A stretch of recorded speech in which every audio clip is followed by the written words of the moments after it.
اگر میاں بیوی خوش ہوں گے تو گھر خوش ہوگا، دو خاندان خوش ہوں گے، رشتہ داری کے اندر حسن پیدا ہو جائے گا۔ لیکن اگر میاں اور بیوی کے باہم تعلق ٹھیک نہیں ہوں گے تو گھر برباد ہو جائے گا، اولاد کی تربیت خراب ہو جائے گی، دو خاندان برباد ہو جائیں گے، رشتہ داری کا تعلق کمزور ہو جائے گا۔ تو شریعت اسلامیہ نے اس کی سخت تلقین کی۔ ایک صحابی نے عرض کی، حضور بیوی کا حق کیا ہے؟ ما حق المرأة علی الزوج، عورت کا حق خامد کے اوپر کیا ہے؟ تو حضور علیہ السلام نے فرمایا کہ جو آپ کھائے وہ اس کو کھلائے۔ یعنی یہ نہیں ہے کہ میاں اور بیوی کے کھانے میں اور ان کی غذا میں فرق ہو، جس طرح کا کھانا خود کھائے اس طرح کا اپنی بیوی کو کھلائے۔ اور دوسرا فرمایا کہ جس طرح کا خود لباس پہنے اس طرح کا اپنی بیوی کو لباس پہنائے۔ تیسرا حق حضور علیہ السلام نے یہ بیان فرمایا کہ تو اس کے چہرے پہ نہ مارے، گھر میں 100 شکر رنجی ہو جاتی ہے، ولا یضرب الوجہ، چہرے پہ نہ مارے۔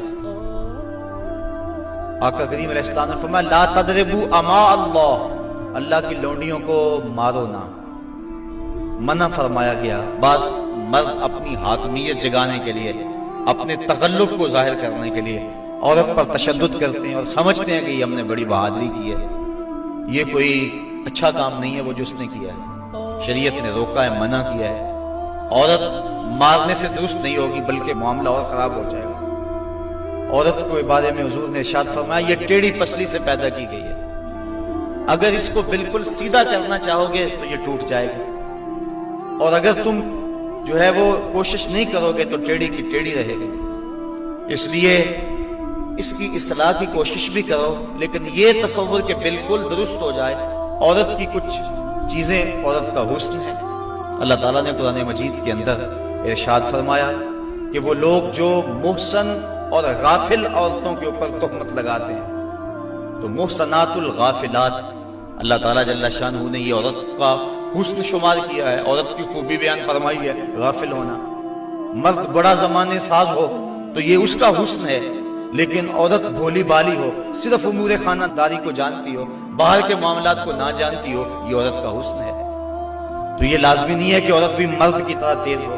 آج جس معاشرے میں ہم جی رہے ہیں، آج عورت کو مردوں کے مقابل کھڑا کر دیا گیا، اور وہ گھر کے کام کو بوجھ سمجھتی ہے، اور ہوٹل کے اندر کتنے کتنے لوگوں کو کھانا کھلا رہی ہے۔ گھر میں کہتے ہیں میرے ساتھ ظلم ہو رہا ہے، ایئر ہوسٹس بھرتی ہو گئی ہے تو 400 جو ہے وہ مسافروں کو جو ہے وہ پانی پیش کر رہی ہے، اور کتنے لوگوں کی بھوکی نظروں کا شکار ہو رہی ہے، ہر کوئی اپنی خواہش کے مطابق اس سے بات کر رہا ہے، تو وہ اتنے لوگوں کی خدمت کر رہی ہے۔ یہ ظلم نہیں ہے؟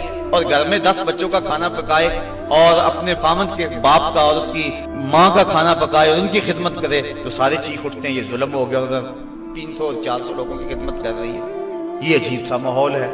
تو عورت کی کچھ چیزیں جو ہیں وہ اس کا حسن ہے، اور وہی اس کی زندگی کا نکھار ہے، اور وہی اس کی خوبی ہے۔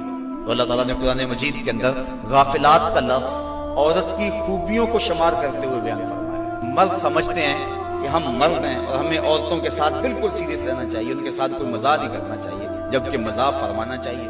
عورتوں کے ساتھ حضور نے فرمایا ہے، حضرت عائشہ صدیقہ رضی اللہ تعالی عنہا اور حضور جا رہے تھے کسی سفر پہ۔ حضور کی عادت یہ تھی جب قافلے میں ہوتے، سفر کرتے تو سب سے پیچھے ہوتے، تو قافلہ تھوڑا سا آگے چلا گیا تو حضور نے فرمایا عائشہ دوڑ نہ لگائیں۔ عرض کی ہاں ٹھیک ہے۔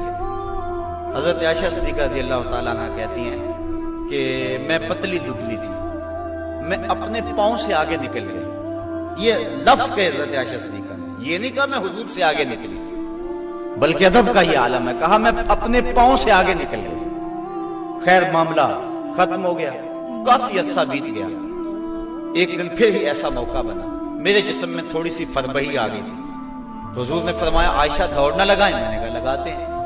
تو جب دوڑ لگائی تو میں پیچھے رہ گئی، حضور آگے چلے گئے، تو حضور نے پیچھے پلٹ کے دیکھا اور مسکرا کے فرمایا یہ اس دن والا بدلہ ہو گیا۔ تو اب مزاح فرمایا حضور علیہ السلام، اور حضرت عائشہ صدیقہ رضی اللہ تعالی عنہ فرماتی ہیں کہ اللہ کے محبوب علیہ السلام مجھے حمیرہ کہہ کے پکارتے تھے۔ یہ محبت کا عالم تھا. تو عورت کے ساتھ اس نے سلوک کرنے کا درس دیا گیا ہے. تو فرمایا اس کو مارو نہ، ولا یکبہ، اور اس کو گالی نہ دو. عورت کو گالی گلوچ کرنا یہ کوئی اچھی عادت نہیں.